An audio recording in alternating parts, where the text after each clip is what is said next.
And we are back in action. Yes. Welcome back to another episode of the Badminton Experience, everyone. Episode 54, and it's been a little while. So first of all, sincere apologies for myself and Hans Christian for our lack of uploading episodes. But I guess we have just been busy, or what has been going on, Hans Christian? Busy and a little bit lazy as well. But yeah, you've been quite busy with tournaments. I think I've had a lot to do as well. I was actually considering asking you at one point during Denmark Open, but then I was also like, yeah, I thought it was maybe better to let you just focus on getting ready for the events and stuff and try to perform as much as possible. So a mixture of laziness and busyness. Yeah, I agree. Multiple times I've been thinking like, could we do an episode in the upcoming days or something? But it's just like, yeah, too many tournaments, too much traveling. So it's been a bit stressful. So Yeah. that's our excuse for our lack of uploading this time. Yeah, yeah, we'll use that. I think it was a little bit easier to get it done when we had Babic following you full time as well. Like we need to do a little bit more every time now that we upload an episode ourselves. 100%. It was very convenient to have a camera guy full time. Yeah, exactly. I miss the trips together with Oliver as well, both Yeah, recording podcast and vlogs. I think the Bali trip must have been our highlight for for the sure, Badminton Experience all time. for sure. I still enjoy watching a few of those actually whenever the clips or the photos come up. So it's we'll see if we ever get back to that. But anyway, let's just focus on today. Enough Yeah, excuses and looking back. we Let's are look back. ahead.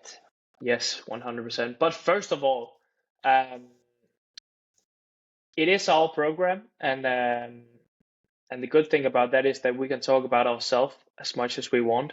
And I think we should start out talking about you just a little bit, just because, yeah, as I understand it, you are now officially retired. Is that correct? Well, I have one tournament left still. I'm still gonna play Norwegian International in Okay, November, so that's in 10 days from now, actually. So okay. next Friday. So not this week, but next week I will play a international series tournament in Norway, and that's gonna be the last one. And after that, I'm officially retired from international. So, Okay, interesting. And why is that? Why are you going to play a series in Norway? well, for a few reasons. First of all, I wanted to be active for like the full year. And Norwegian International, because it's a series, it's a tournament I knew that I would be able to enter as my ranking has been dropping because I haven't played a lot of tournaments since the summer. Also because I've lost first round of all the tournaments I played. But when it's a series, my ranking is still high enough to get in. It's being played just a 10-minute drive from where my wife is from. So she's Mm. Norwegian, and her family still lives 10 minutes from the city we play in.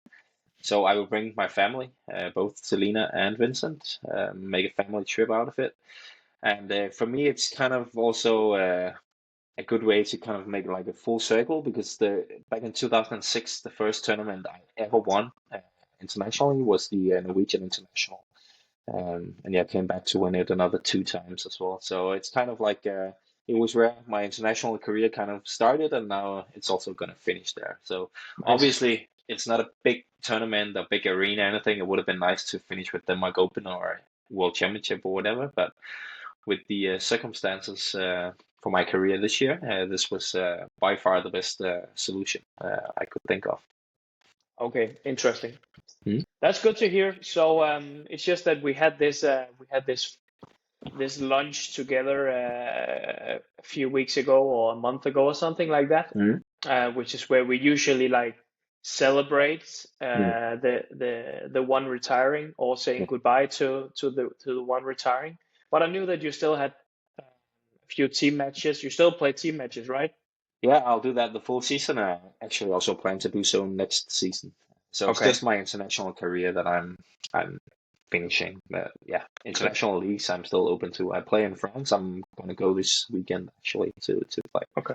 But yeah, no more full-time training in the national team. No more traveling for tournaments every week and stuff like that.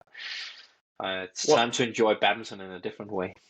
what is the one thing that you are going to miss the most, and the one thing that you will miss the least? Uh, Missing the most will for sure be like competing against the best players in the world, like the actual matches where you get to try playing against the best guys in the world and push yourself and yeah, push your limit and see if I can be competitive with the best guys. I've always enjoyed playing the best players the most. And I'm really gonna miss that. I hope I get still some high quality matches in the leagues, both in the Danish league and also in the French league, where there's both Magley, the two Popov brothers, Lanier as well. So there's still some like high quality matches, but I'm really gonna miss like playing the top 5, 10 guys in the world and competing against those. Mm. Yeah, yeah, I already know that.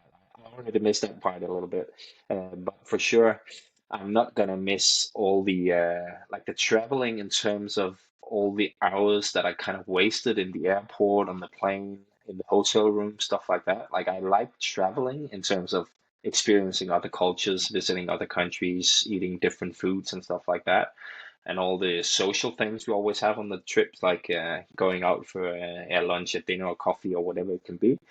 But like all the kind of wasted hours you have on those kind of trips, that's the one thing that I'm for sure not gonna miss.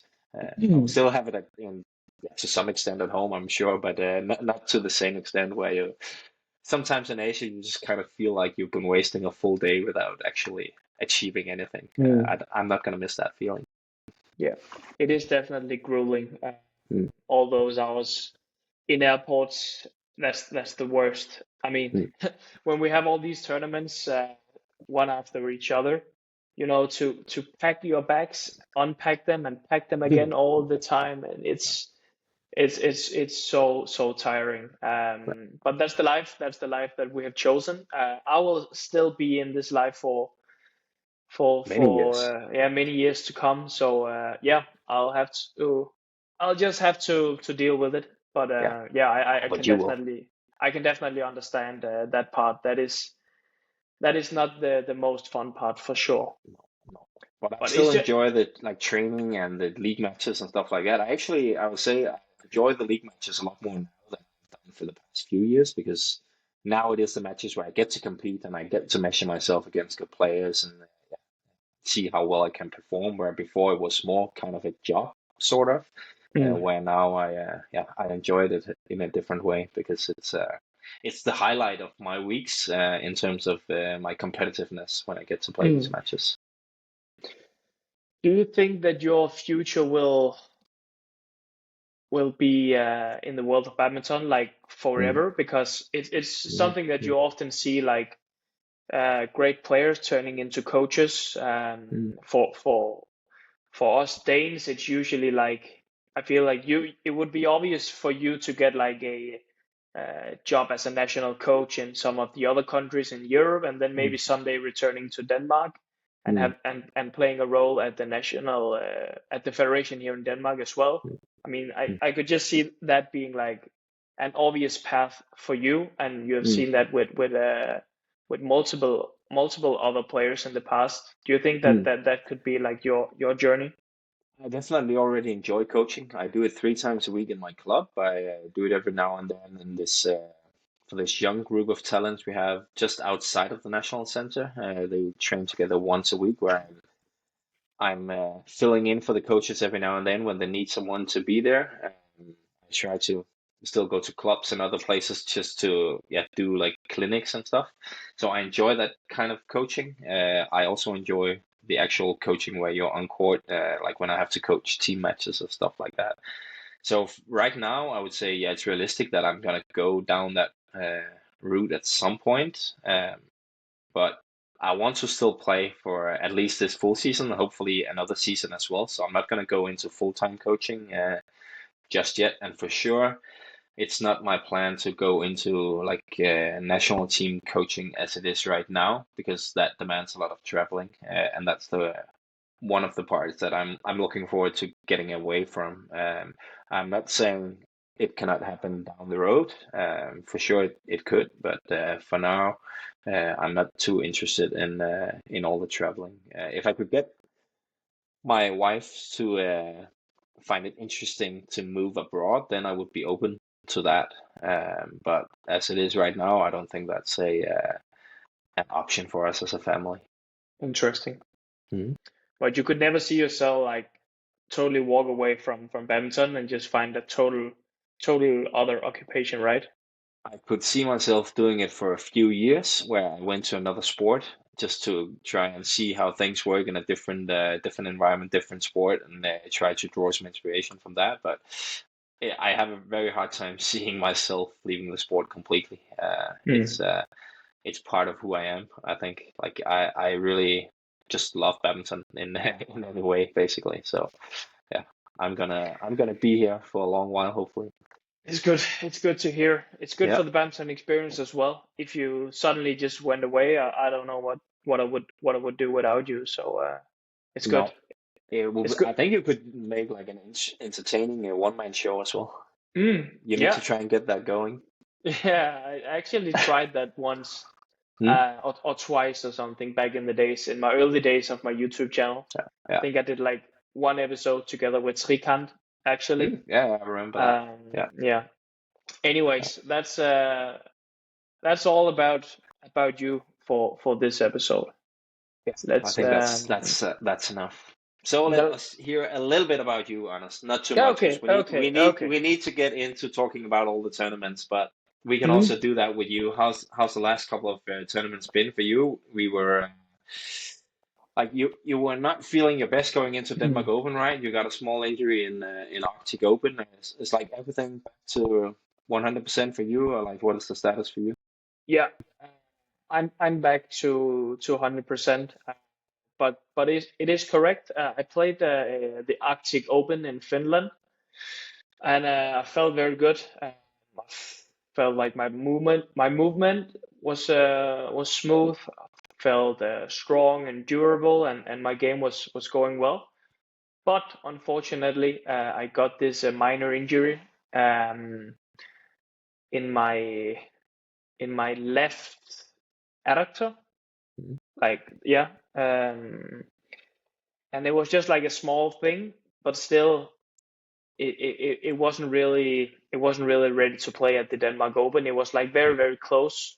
Mm. So it might have been ready, but mentally I wasn't really over it, to be honest. Yeah, So I yeah. was still like a bit afraid of moving around. And I think that yeah, that really affected my game in Denmark Open, and then the French Open was like I just got over it, but I was just maybe lacking a bit of training. Mm.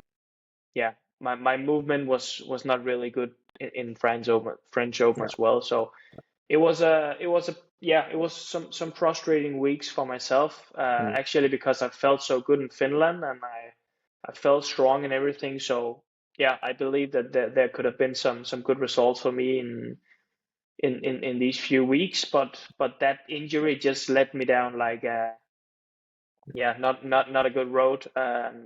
Too many minor things to deal with Mm. physically and then mentally as well. So Do yeah, you do you think you should have skipped Denmark Open to focus more on the French Open instead? yeah, 100%. Mm. I definitely should have skipped Denmark Open, and yeah, I could have needed those like 7 to 9 days. Mm. First of all, getting rid of the injury, and then have some good days of training, Mm. and then I would have been like fit and mentally over all the issues as well, and then hungry to play in French Open as well. Mm. So I definitely should have skipped Denmark Open, but it was such a tough decision, and I Mm. changed Yeah. I changed my mind all the time. Um, yeah, all up until like the day where I actually had to play my first round match. I didn't really know if I was going to play or not. Mm. I did a training session here in Copenhagen Tuesday morning, and I was like, I think it's fine. I think I can move quite well. Mm. So then I drove to Odense and played my first round match. Mm. But I could just, I mean, the moment I stepped on court, I kind of like froze a little bit.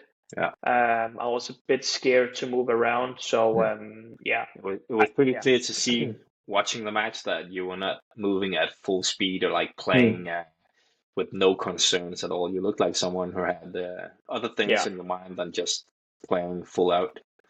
100%. So yeah, it was annoying. I feel like perhaps I made the wrong decision to play in Denmark, Mm. but I just really wanted to play in at the Denmark Open. I did not play last year either, so yeah, I was Mm. just yeah, it was hard for me to let go of that tournament, but in hindsight, I should have done it. Mm. Mm. So Yeah. overall, I would say um, a few frustrating weeks, Mm. especially here in Denmark and in France. But as mentioned, I'm over it now. I'm back to training, and yeah, I know that I'm in a good place physically. So yeah, I'm looking forward to the last few tournaments of the season. So you'll play the next two in Japan and China? Yes, Yeah. Japan and China, and then there is a break. Yeah, So the finals, if you make those. I see it's pretty close in the rankings, so there's still a chance. yeah. I mean, yeah, we'll have to wait and see Yeah. with those. I try not to focus too Mm. much on the finals. Yeah. It's just like you can get sick of all the time trying to like calculate, and if I do Yeah. this Yeah. and Yeah. he does that, so Yeah. I It try to doesn't just benefit you in any way. no. I mean, it's just giving a lot of attention to stuff that you can't really do much about. I mean, Mm. all you can do is focus on the match that's in front of you. That's the best thing to do. So I try just to do that. And my mentality is like, if I'm going to play the World Tour Finals, nice. That's Mm. cool. That's a nice tournament to be participating at. But if not, then I'll have like 6 weeks to practice and get Yeah. ready for the upcoming year, and that's very rare that we have these training periods. Yeah. So that could also be very nice, and try Mm. to build myself to a better place for Yeah. 2024. Yeah. Makes sense. Makes sense. But Hans Christian, last time we did an episode was just after the World Championships, and Correct. the schedule has been absolutely insane after the World Championship. There has been almost like a tournament every single week since that. Mm. And I don't even know where to start, but we can maybe start at the Asian Games. We can. We It can. was played in China, right? Correct. Yeah. Correct. Hangzhou? Well, no. I can't remember this. I can't remember the city. Yeah. Maybe. Maybe. I'll quickly look it up. Asian Games It's 2023. I think you might be right, actually. Yeah, Hangzhou. Very good memory, Hangzhou. Alice. Thank you very much. Yeah, yeah, yeah. Yeah, that's obviously like a big highlight, and like for me, I think there were three results that I really took away from that. Obviously, men's singles, as always, it's our favorite category, so we always look at that. But apart from that, like Hansa Young once again, like just dominating, winning another big title. But also Shetty and Reddy winning that men's doubles gold for India. I think that was like really huge, and just another proof of the fact that India is now also competitive in the men's doubles category, and not only the singles anymore. It's a big change for Indian badminton, and I think it was and also and like, yeah, and moving up to world number one after that yeah. result. Yeah, exactly. I saw they were just down to 5 or 6 this week actually, because they lost Mm. a lot of points from winning French Open last year. But yeah, they are really like creating history for Indian badminton. So I think that was pretty spectacular.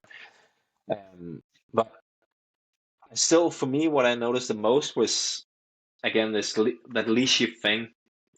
He won in singles. I think he's really beginning to establish himself as like a big game player.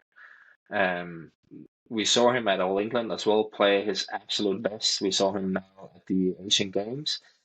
But we also have these weird matches with him, like Denmark Open is the perfect example where he loses to Toma Popov.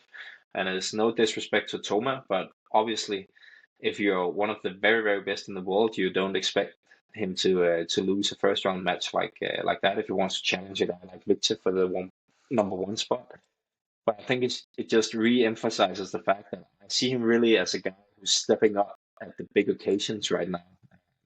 But somehow he's struggling also to find the consistency. Even at Canada Open, when he played me in the first round this summer, he was close to losing. So like he's still very up and down, but his top level, I think he's right now looking to be the number two guy and the main contender for Victor as it is in the big events as it is right now. Yeah, I agree 100%. I would also label him a big game player.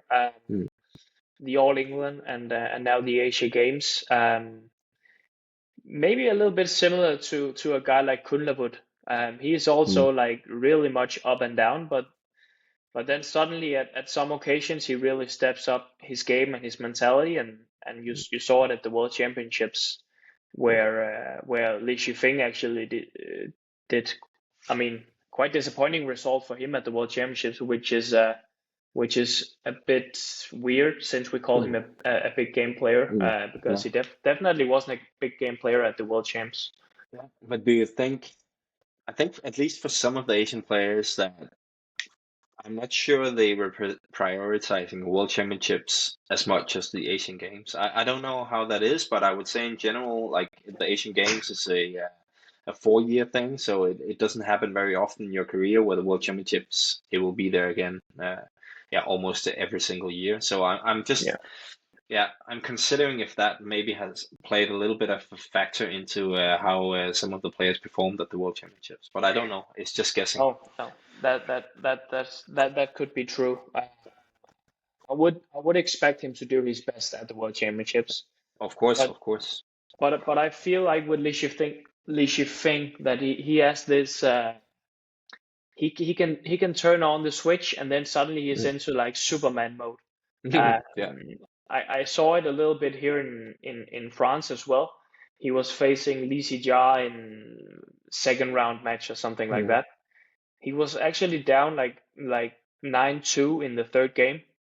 Okay. And then suddenly I felt like he hit this switch and he went into Superman mode and he ended up winning the set like 21-11 or something like that. Okay. And it was just suddenly he was you know how it is when he goes into his attacking style. It's crazy. He jumps so high and he smashes so hard, but he was also super sharp at the net and stuff like that. So it seems like he has this extra gear that he can tap into if he really wants to or really need it.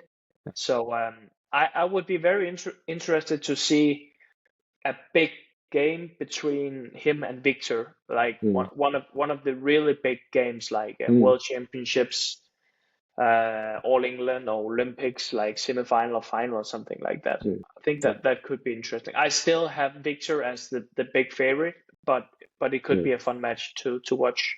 Yeah, for sure. It will be quite interesting to see if he kind of just absorbs Li Shifeng's attack, or if he if Victor feels a little bit tense, if Li Shifeng will then also have some success at least playing that super aggressive game.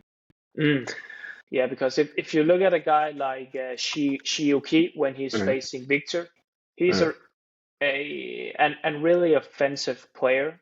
And his kind of style doesn't really work that well against Victor. No. I think Li Shifeng maybe is a bit more willing to play rallies. I think that might benefit him a little bit against Victor, because I don't think you can just rely on being super aggressive. You would really need the right conditions with the speed of the shuttlecocks and maybe the drift as well to be able to win a match against Victor solely on playing that type of badminton. Don't you feel Li Shifeng also has a bit more power than Shiuchi? Maybe a little bit from the baseline. I just got my ass kicked against Shiuchi here in France, so I don't have much negative stuff to say about him right now. No, that's fair enough. But Shiuki is very, very explosive and strong as well. Very powerful. His legs are like huge. Yeah. So he's a very strong player as well. But Li Shifeng maybe I would say he's a bit more explosive, and I think he can do it for longer time. Yeah. Have you beaten Li Shifeng? I've only played against him once, and that was at And that the was in Thomas the Cup. no, you're correct. I've lost twice. Oh, okay. Yeah, because I I remember Thomas Cup in Thailand, right? Yeah, that was the first time I lost Mm. that. I lost that one in three sets, Yeah. and then I lost again in the All England semifinal in 3 sets as well. Oh yeah, I remember that one. That was a brilliant match. Brilliant match. I mean, I would actually say that might have been some of the best badminton that I've ever played. It, yeah, the way you came back in the second game, that was unbelievable. Yeah, I lost the first game and I was down 4-10, and Mm. I was thinking to myself, like, have I ever faced a better player? I mean, the Yeah. way he was playing in the first 1.5 set, I felt like it was, I mean, unbelievable. Mm. But somehow I managed to like step up my own game. Yeah. Yeah, almost won the match actually. I was leading, I think 16-12 or something in the third. Mm. But yeah, he's interesting. He's Mm. not that old either, so it's going to be fun to follow him in his career. Yeah, for sure. Hmm. Just to round off the men's singles, I don't know if this is not really rounding off the men's singles and Asian Games, but it's just one other thing I had in my notes for this episode that we needed to talk about because we have a lot of Indonesian viewers, we have a lot of fans from Indonesia as well, so I thought we had to mention Jonatan Christie. Yeah, Because obviously for sure. he won the French Open, and I was actually very surprised to see that this is the first time he wins Super 750.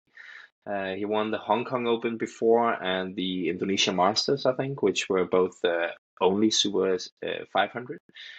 So I was just quite surprised to see that because I kind of feel like Christie has been like a top 8 player for the past many years now. So I was surprised to see it, but also actually quite surprised to see him win that final because I felt like everything was going Li Shifeng's way in the final in that first game, and it was a really strong comeback by Christie.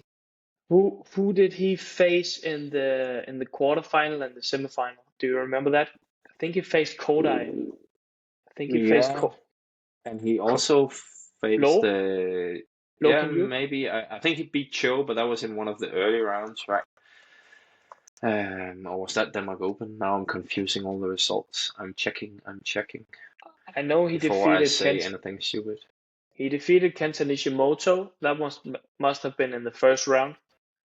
He Yeah, defeated Kodai, yeah, Lo he Can You. defeats Nishimoto 11 and 19, then Li Chunyi from Chinese Taipei in 3 games, Naraoka in the quarterfinal, 2 games, and Low in the semifinals in Yeah, straight games as well. that's a very very strong run. Yeah, Some very very difficult opponents all the way through, I would say.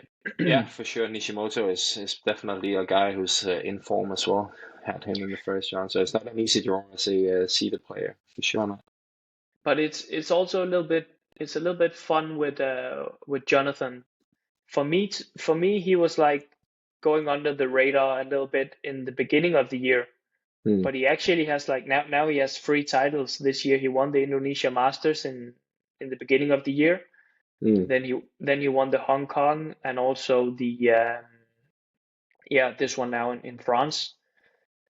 Placed second in Japan as well. So I think on the he must he I think he's Actually, number. didn't even realize that he won Indonesia Masters in Hong Kong this year. I just noticed that I knew that he had won those two, but just this year, so he's actually having a really, really good year by his standards. He's having a very good year, but it's also a bit up and down. I feel like Yeah, yeah. because in the beginning of the year I was much more like when you talked about Indonesia in the Mm. Indonesian men's singles, it was really much Anthony Christ. No, sorry, Anthony Ginsing who was like ruling. He did very well in Singapore and he did very well Indonesia Indonesia Open. Open. Yeah, Yeah, because exactly. remember after Indonesia Open, I think we actually, or I said on this podcast that like he was kind of manifesting that he was the number 2 guy in the world, and I think ever since that, it's not really been going that way anymore. But yeah, I think you're for sure right. I think maybe our like the reason why he also goes a bit under the radar, I can see here with his results, like All England is a first round loss. The World Championships is a first round loss. Asian Games is a first round loss. So like 3 of the biggest events with the most prestige and attention and stuff, Christie has been a bit disappointing. But just if you Yeah. look at his wins, it's better than what he has ever achieved before this year. Yeah, he's what I would call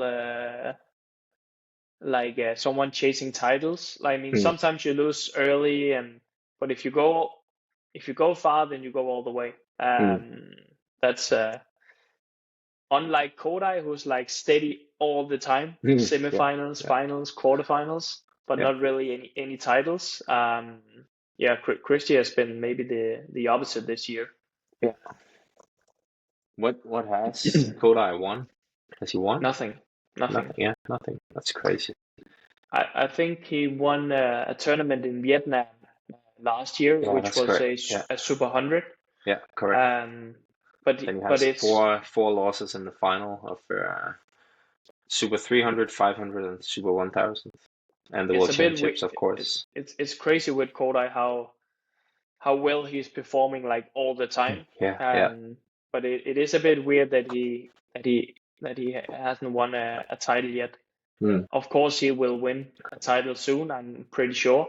But Who yeah, knows? Who knows? Like every time I hear stuff like this, it reminds me of Hu Yun from Hong Kong, who was world number 2 at one point, and like he was top 10 for I don't know how many years, but a lot of years, and he never won any international titles at any level. It was crazy. And like so often you would see him play semifinals, finals, quarterfinals, stuff like that, but he never won a title. who can you say it again? Hu Yun Oh, from Hong Kong. yeah, sure. I played him multiple times. Yeah, yeah, Legend. crazy guy. He played Hmm. a really entertaining game, but yeah, never won a title. But about Christie going a bit under the radar, Mm, could it also be something about the way he plays? Like mm, if you compare him to a guy like to Anthony Ginting, for example, who is like it's just like magic to watch him play. mm, Sometimes Christie is a way more like calculated, like grinding his way through the matches. mm, He's a super smart player and a super physical player, that's for sure. mm, But it's not like that obvious, like what he's extremely good at compared mm. to a guy like Anthony or Yeah, Victor. yeah. I would say maybe that's one of the like for you and I, we can definitely see what's going on Mm, there and why he is mm. as good as he is. But maybe for I don't know, the average viewer, it's not that obvious. Yeah, I think it's a good point. It's a good point, and I think maybe he's also suffering a little bit under the fact that the expectations for him were really high already when he was very young. Like when he got Taufik's last racket at the Indonesia Open when Taufik retired, it was like handed over in like a ceremony to Jonatan Christie. So I think like Okay. the expectations has been sky high from the start, Mm. and obviously when you come from a badminton nation like Indonesia, high expectations is not winning Super 300 or Super 500 titles. It's winning World Championships, Olympic gold medals, and stuff like that. So maybe he's also like suffering a little bit under that, where Ginting maybe has not. He's maybe come a little bit from behind, while all the expectations were on Christie at the start.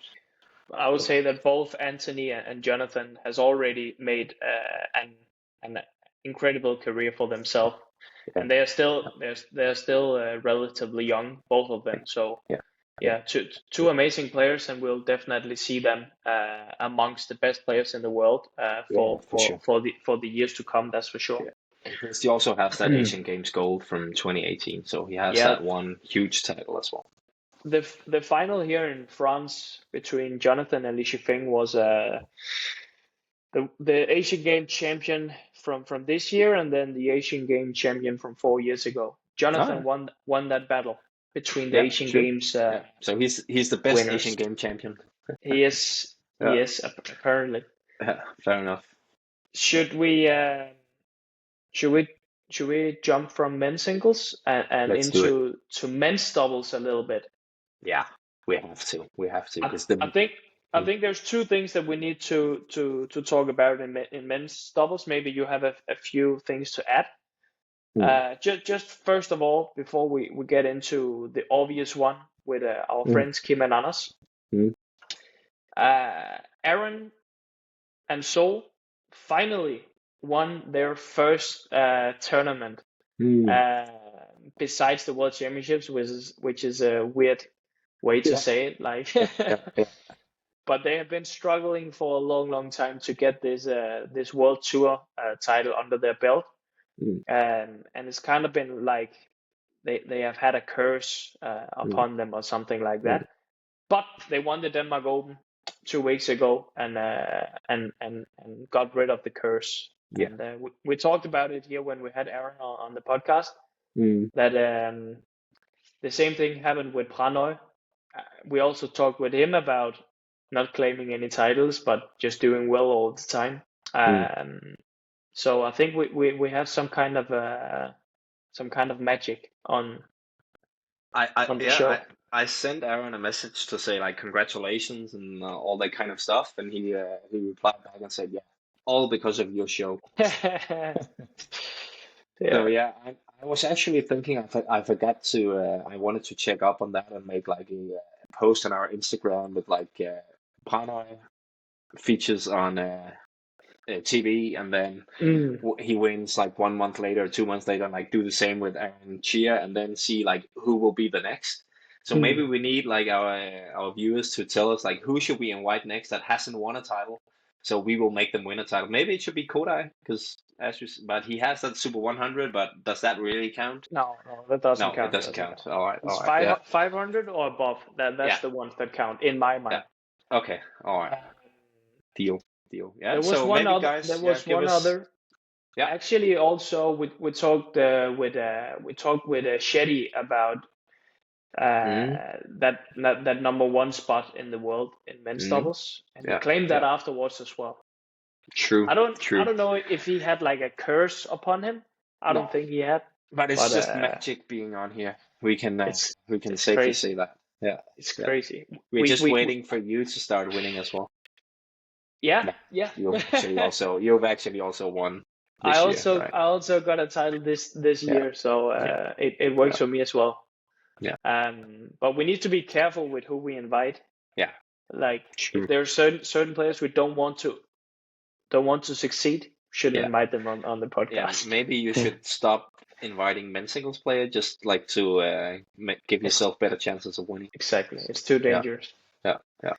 True. Well, to the other topic in the men's doubles category, the two Danes, our two friends Kim and Anders, Yeah, are on an epic run. I would yeah, say yeah. it's absolutely insane.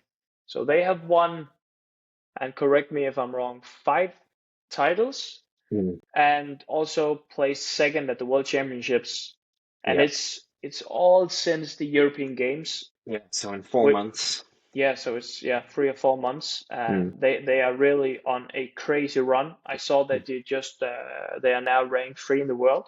mm. But for me to see, I mean, obviously if they continue winning all the time, but for me to see, it's pretty realistic that they can become number one in the world.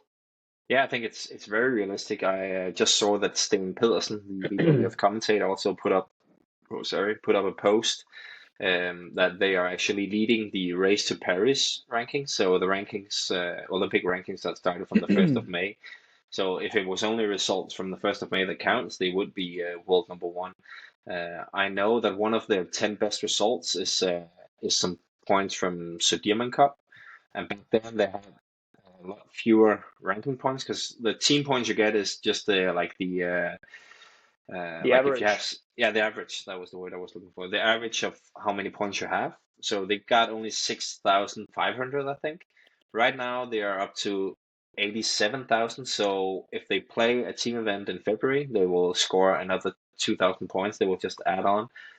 So they only less than 3,000 points from that first spot. So they have very good chances of, if they don't become world number one this year, then maybe at the start of next year, because they don't really have any points to defend. All the good results has been since June this year actually. So it's Mm.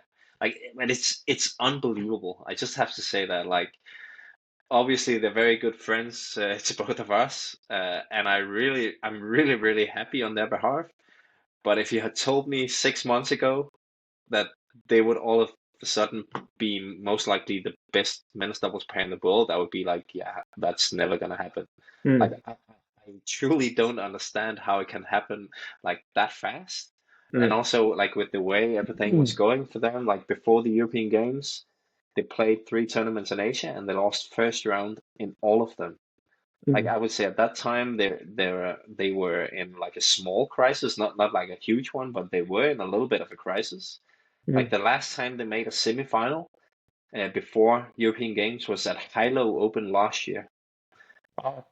and now I they're didn't I just didn't making know. the finals and winning titles, and like it's unbelievable. It's That's it's crazy. difficult to explain, but yeah, it's amazing. Well, I mean, you must have been watching some of their matches, Yeah, right? a lot, a Lately, I lot. mean, yeah, Yeah. a lot of their matches. Mm. Is there anything that has changed in the way they play? Yeah, I think in terms of the way they play, I think the biggest difference is that they play a lot faster and more aggressive. So like they don't really get into defense much. When they get into defense, they still have this very good defense that I think they've always had. But I just kind of feel like they've upped the pace. So like Kim is moving like a maniac on court. Like just every time he sees like a small opportunity, he will try to rush forward and put pressure on, and like again up the pace.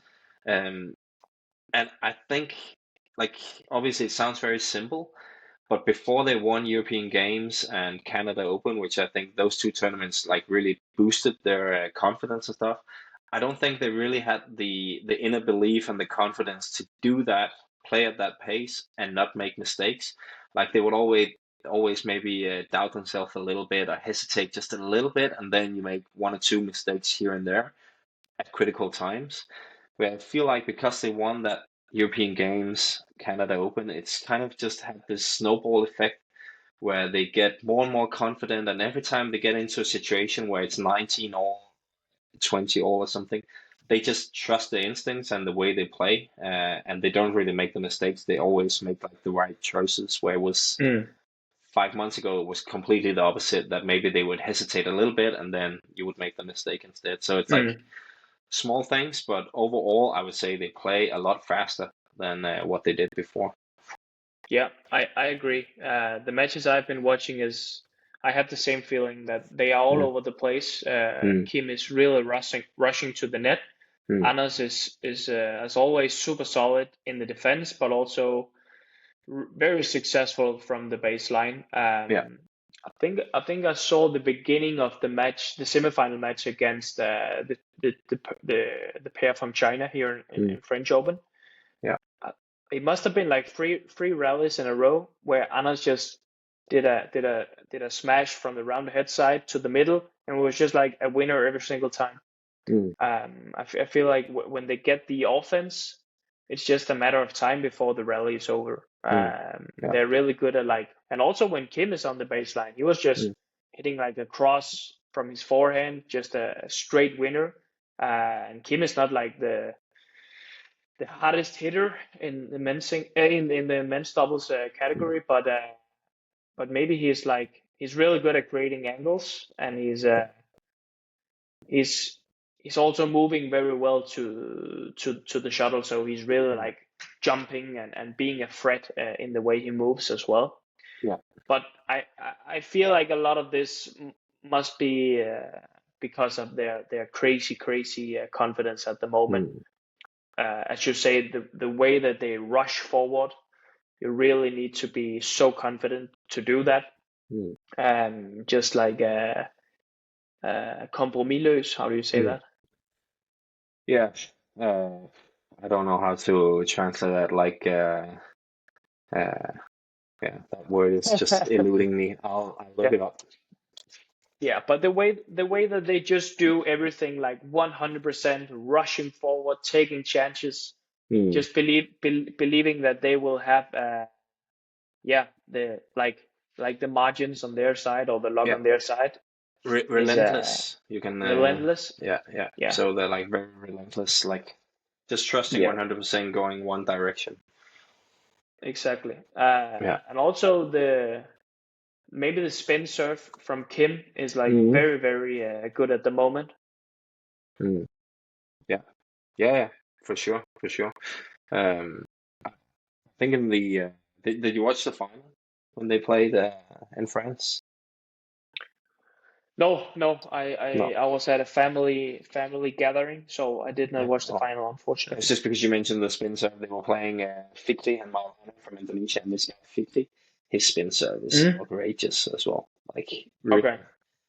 like when I'm watching it, I'm just like, it's so good. I don't have to return that. For me, it looks like it's impossible to return.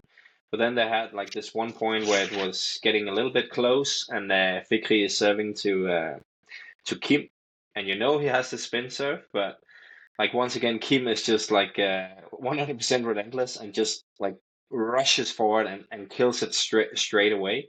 When Mm. kind of like if you have no confidence in that situation, you're going to be a lot more passive and just thinking about like getting it into play. But like he was just 100% certain what's going to come and what he was going to do, and it gives him a point at like a critical time. When Mm. I was texting with the guys, I was telling them like for me at the moment, they're kind of like the new Sechawan and Asan in terms of. I think there's always been this talk that those two guys, whenever it's 19 all or 20 all or whatever, they would just win. Like they were so good in the tight situations, and I feel it's like that for Kim and Anas. Like they almost lost in the second round against Ketrin and his partner from Thailand. But again, in all the close situations, things are just Mm. going their way.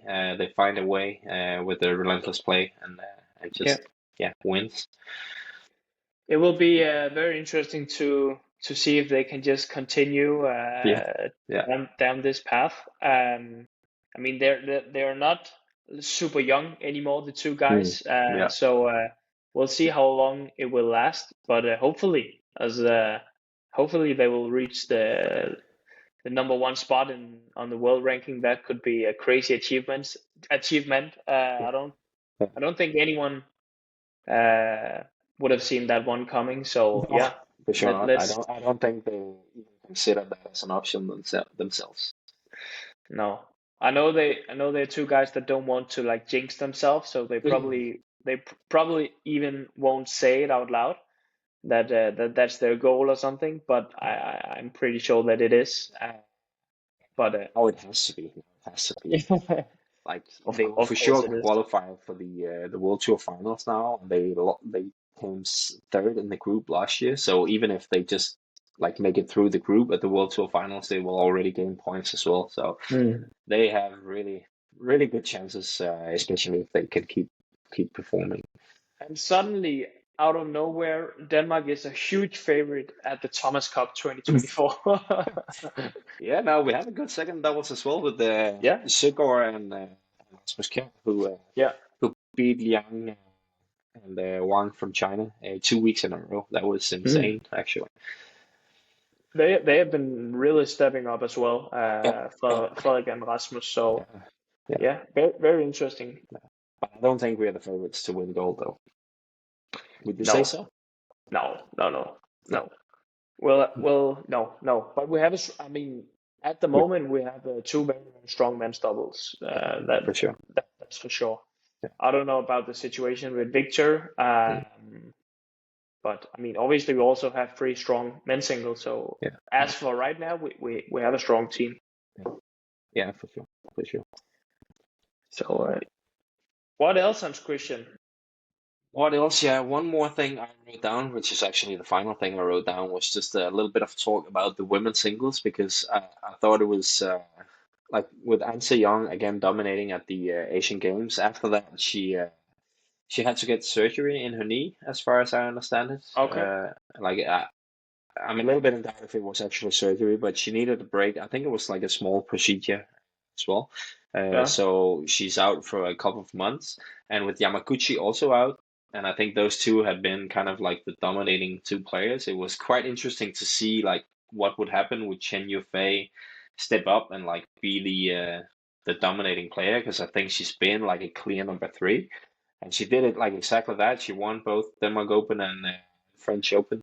I think that was just like it was cool to see that she could also perform in that situation where she's actually the one that expected to be the one performing. Um, and I think it's very clear that she is the one to challenge Yamaguchi and Anse Young. But like Anse Young is the one to challenge. She is by far number one. But I'm a little bit concerned that she's already getting like knee injuries at her age. She's only 21. She's playing a lot of tournaments. She wins almost every time, so she plays a huge amount of matches. She was on pace to set a record this year for most matches won in a single season.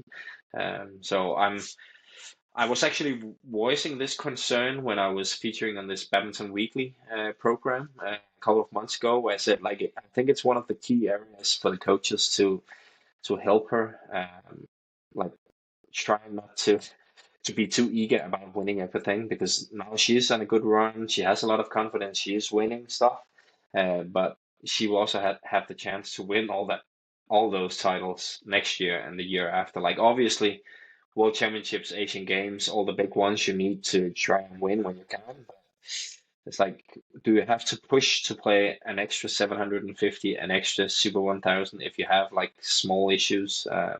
And yeah, I'm just a little bit afraid that's what's been going wrong for her, and now she's out with with injury. So I hope they will find a way to manage the load for her Yeah. moving forward.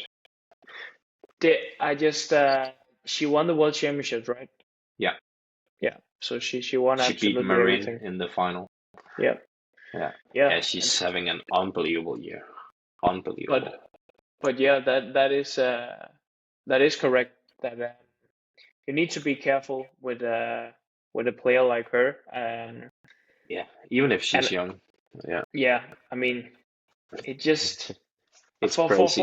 Yeah. for a player like her that wins absolutely everything. Mm, At some point, it's not that interesting for her to win like a super mm, 500 anymore, or mm, maybe even a super 750. mm, Once you have won absolutely everything, I guess it would be more interesting to see how many of the biggest titles can I stack up. yeah. World Championships, All England titles, uh, Olympics, Asian Games, and stuff Mm, like that. mm, So I think as you mentioned, they should be careful, and they should make sure that she's like stepping up for the right occasions, and mm, then taking time to practice and train and take care of her body and mind as well. mm. So prioritize the right events. Yeah, I know, like, obviously she's a top committed player, so she has to play all these 750 and 1000s. But again, that $5,000 fine, she will have to just eat that and think for the longer run instead. I'm just looking at her results from this year. It's outrageous. Yeah, it's insane. It's absolutely insane. She's only played one tournament this year where she didn't make the final, and she lost the semi-final in that one. Okay. So she knows when That's she plays a tournament, she will be playing in the weekend.